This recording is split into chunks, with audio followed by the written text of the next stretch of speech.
Each Wednesday, students and community members gather at the base of the Portage Lake Lift Bridge to stand in solidarity with the people of Ukraine. Local 3's Haley Schoengar introduces us to the 4 international postgraduate students who came together to support each other and spread awareness for the events happening in Ukraine.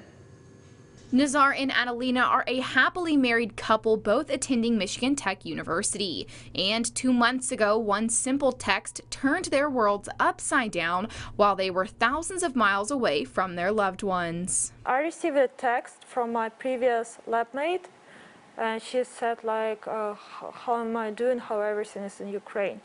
And I picked up my phone and I was like, what? And it was night here, and I opened the news and it was all over. And that's when I realized that it's scary. The two wanted to do something to show support for their home country, and they weren't alone. We have another student, Russian student. He's also a Fulbright student as me.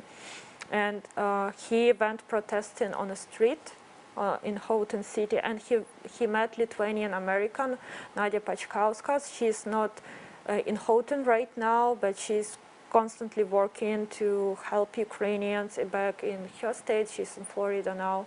And like he connected us, and since then we've been working all together. And during the first week of invasion, we've been having demonstration on campus every day, like from Monday to Friday. And Nadia, she also started these walks on the bridge.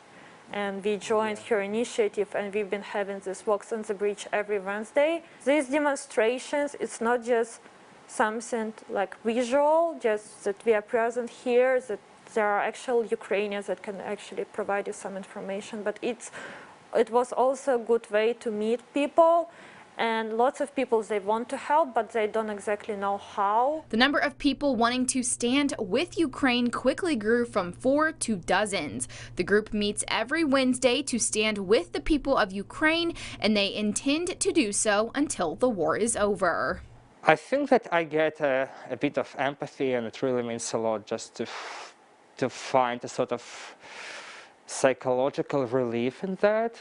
I do think that we all find it somehow in these events. It really helps you to deal with it when you actually do something, when you're not left alone with the newsfeed and reading news about your hometown or your country and what is happening over there. I would say they have our support. Maybe we are not the majority of Russians, but maybe there are a few of us who actually oppose it, and our hearts belong to the people of Ukraine. Yeah, it really helped because, like, especially first weeks, they were very, like, difficult because, like, you know, it was the first time in our lives that this is happening. You don't know how to cope.